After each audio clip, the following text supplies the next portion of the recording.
মতো কোনো রকম ভালো একটা ঘর নাই। আমি এই যে নারকেলের খোসাগুলো কিনে এনে বাইরে রাখতে হইতেছে, বৃষ্টি আপনার নষ্ট হয়। ভালোভাবে রোদ্রে শুকায় কোনো ভালো একটা জায়গায় রাখতে পারলে, সেফ জায়গায় রাখতে পারলে ভালো হইতো। এখন একটু জায়গার ভিতরে যেভাবে পারতেছি সেভাবেই করতেছি। এখন এটা যদি সরকার থেকে কোনোভাবে আমাকে সহযোগিতা করতো, তাহলে আমি মানে এগুলা কাজ করার জন্য একটা কারখানার মতো দিতে পারলে আমার অনেক ভালো হইতো, এবং আমি এই শোপিস গুলো আরো ভালোভাবে তৈরি করতে পারতাম। এরপর আমার স্বামী মানে যদি একটু করতো, মানে আমার মানে সহযোগিতা করার মতো কেউ নেই। আমার শ্বশুর শাশুড়ি নেই, আমার বাবা মার অবস্থাও বেশি একটা ভালো না। এর জন্য মানে আমরা খুব কষ্ট করে এ পর্যন্ত আসছি। আগামী দিনেও মানে ভালোভাবে এগিয়ে যাওয়ার চেষ্টা করব। কিন্তু আপনারা যদি সকলে আমাকে সাপোর্ট করেন, আমার পাশে থাকেন, তাহলে ইনশাল্লাহ আমি সামনে এগিয়ে যেতে পারবো।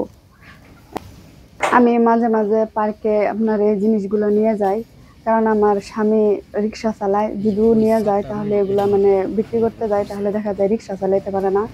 আমার সংসারের মানে খরচটা ওই রিক্সা চালায় ই করে। আমার দুইটা মেয়ে আছে, আপনার ওই ছোট মেয়েটা 2 বছর। আমি ওকে নিয়ে এই জিনিসগুলা মেলায় বা পার্কে নিয়ে যায় বিক্রি করি।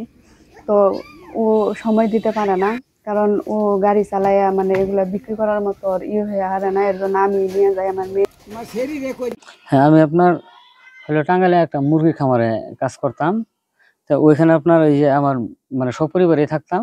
আমার বড় মেয়ে আপনার মোবাইলে একটা মানে বাঁশের তৈরি একটা কলমদানি দেখছে, দেখে পরে বললো যে বাবা, বাঁশ দিয়ে কলমদানি আমার একটা বানাই দিবা।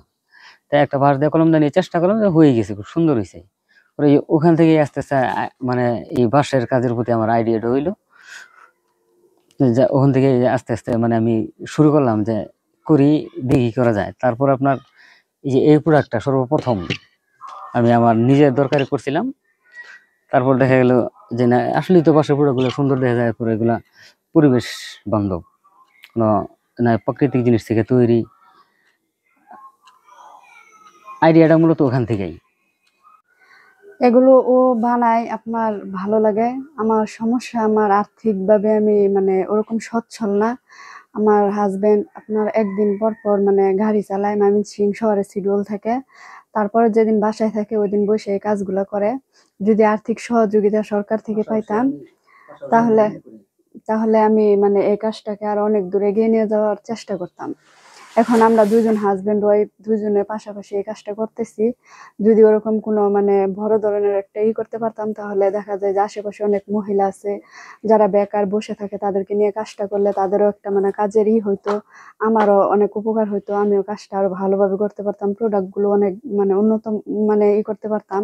এখন আমরা দুইজনে করতেছি, এর জন্য মানে একটু কিছুটা সময় লাগতেছে, এবং ভালোভাবে ওরকম প্রোডাক্ট করতে পারতেছি না, মানে দেরি হইতেছে, অল্প অল্প করে প্রোডাক্ট বানাইতেছি।